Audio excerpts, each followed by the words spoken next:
তোমরা যারা ক্লাস 11 অর্থাৎ একাদশ শ্রেণীর সেকেন্ড সেমিস্টারের ছাত্রছাত্রী আছো এবং তোমাদের যাদের রাষ্ট্রবিজ্ঞান বা পলিটিক্যাল সায়েন্স সাবজেক্টটি আছে, আজকের ক্লাসটা শুধুমাত্র তোমাদের জন্যই। আজকের ক্লাসে আমি তোমাদের চতুর্থ অধ্যায় থেকে একটি গুরুত্বপূর্ণ 6 নম্বরের বড় প্রশ্নের উত্তর নিয়ে আলোচনা করব।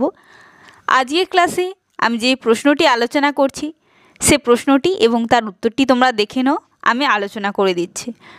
প্রশ্নটি তোমরা দেখতে পাচ্ছ, স্বামী বিবেকানন্দের রাজনৈতিক সংস্কারগুলি আলোচনা করো। বা প্রশ্নটা একটু ঘুরে দিতে পারে যে বিবেকানন্দের রাজনৈতিক সংস্কার সম্পর্কে আলোচনা করো। প্রশ্নটা যেভাবেই আসুক না কেন তোমাদের উত্তর কিন্তু এক হবে। প্রশ্নটি তোমাদের পরীক্ষার জন্য খুব গুরুত্বপূর্ণ একটি প্রশ্ন। এই প্রশ্নটি যদি তোমাদের পরীক্ষায় আসে তাহলে কিভাবে গুছিয়ে উত্তরটা লিখবে দেখে নাও।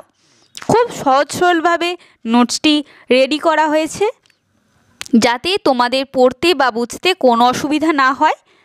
1-2বার পড়ো, দেখবে পড়লে মুখস্থ হয়ে যাবে। দেখো নোটসটি আমি আলোচনা করে দিচ্ছি।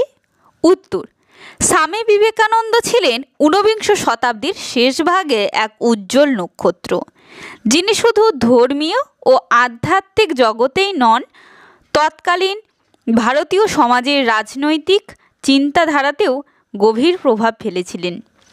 তার রাজনৈতিক সংস্কারগুলি কোনো সুসংহত রাজনৈতিক তত্ত্বের আকারে পাওয়া যায় না, বরং তার বক্তৃতা, প্রবন্ধ ও চিঠিপত্রের মধ্যে বিক্ষিপ্তভাবে ছড়িয়ে আছে। তার রাজনৈতিক ভাবনা, তার বলতে এখানে বিবেকানন্দ বা স্বামী বিবেকানন্দের কিন্তু কথা বলা হয়েছে।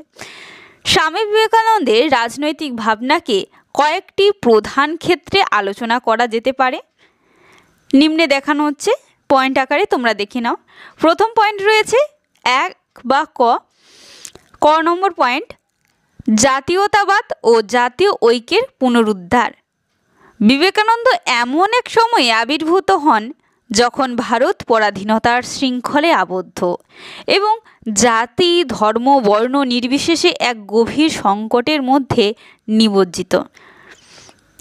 অর্থাৎ জাতিভেদ এ সময় কিন্তু খুব একটা জোরদার সমস্যা ছিল, একটা অন্যতম সমস্যা হয়েছিল সমাজে। তিনি উপলব্ধি করেন যে ভারতের রাজনৈতিক মুক্তির প্রথম শর্ত হলো জাতীয় ঐক্য পুনরুদ্ধার করা। তিনি প্রাচীন ভারতীয় সংস্কৃতি ও ঐতিহ্যের উপর ভিত্তি করে এক নতুন জাতীয়তাবাদের ধারণা দেন, যা ধর্ম, বর্ণ, ভাষা ও অঞ্চলের ভেদাভেদগুলি ভুলে সকল ভারতবাসীকে এক সূত্রে বাঁধতে সক্ষম। তার মতে আমরা সকলে এক, এই বোধই হলো জাতীয়তাবাদের মূল ভিত্তি বা মূল নীতি বা আদর্শ।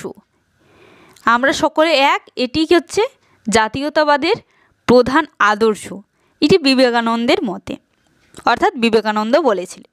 তিনি ভারতের অতীত, গৌরব ও আধ্যাত্মিক ঐতিহ্যকে তুলে ধরে দেশবাসীকে আত্মবিশ্বাসী হতে উৎসাহী করেন। এরপর পয়েন্ট খ, অর্থাৎ 2 নম্বর পয়েন্ট: জাতীয় পুনর্জীবন।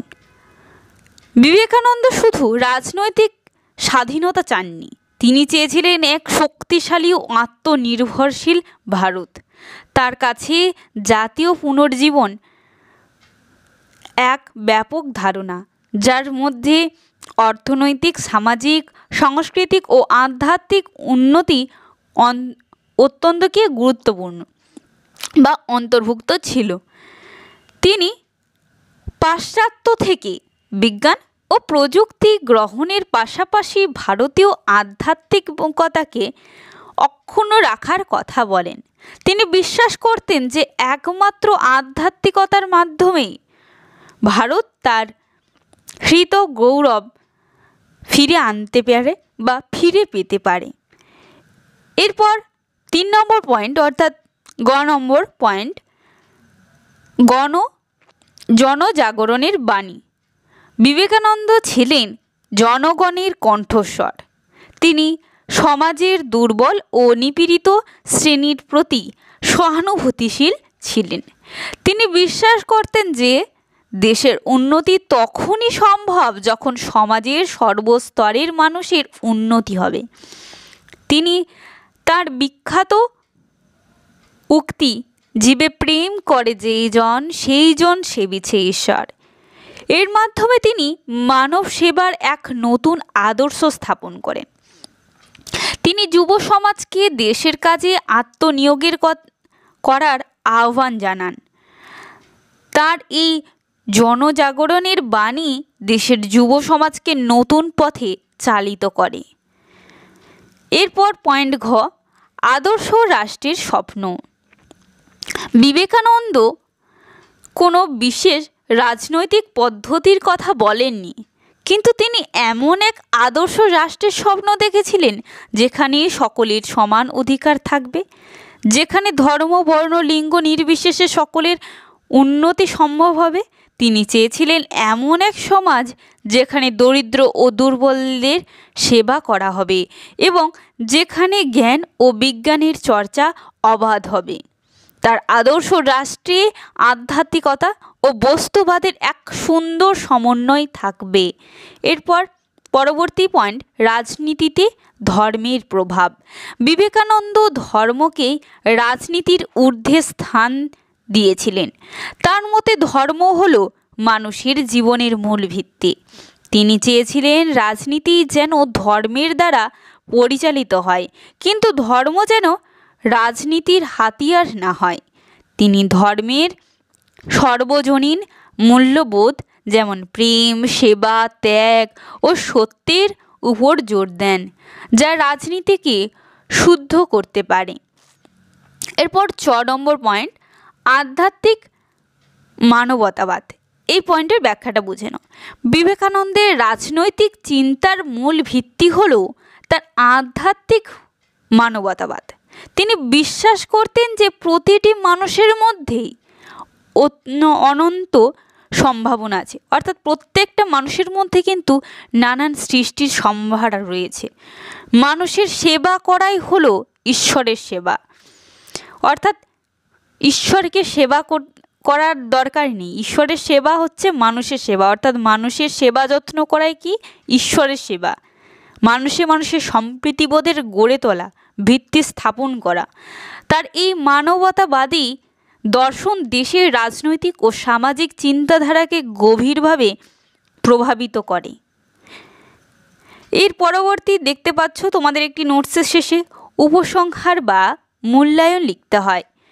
আমি কি লিখেছি তোমরা দেখে নাও। উপসংহার: স্বামী বিবেকানন্দের রাজনৈতিক সংস্কারগুলি তৎকালীন ভারতীয় সমাজের জন্য অত্যন্ত প্রাসঙ্গিক ছিল এবং আজও তার গুরুত্ব অম্লীন, অর্থাৎ যা আজও স্মরণীয় রয়েছে। তিনি জাতীয় ঐক্য, আত্মনির্ভরতা, জনজাগরণ ও মানব সেবার জন্য বার্তা দিয়েছিলেন, তা আজও আমাদের পথ দেখাচ্ছে। তার আধ্যাত্মিক মানবতাবাদ শুধু ভারতের নয়, সমগ্র বিশ্বের মানুষের জন্য এক অমূল্য সম্পদ। এই ছিল তোমাদের গুরুত্বপূর্ণ একটি 4র্থ অধ্যায় থেকে 6 নম্বরের বড় প্রশ্নের আলোচনা।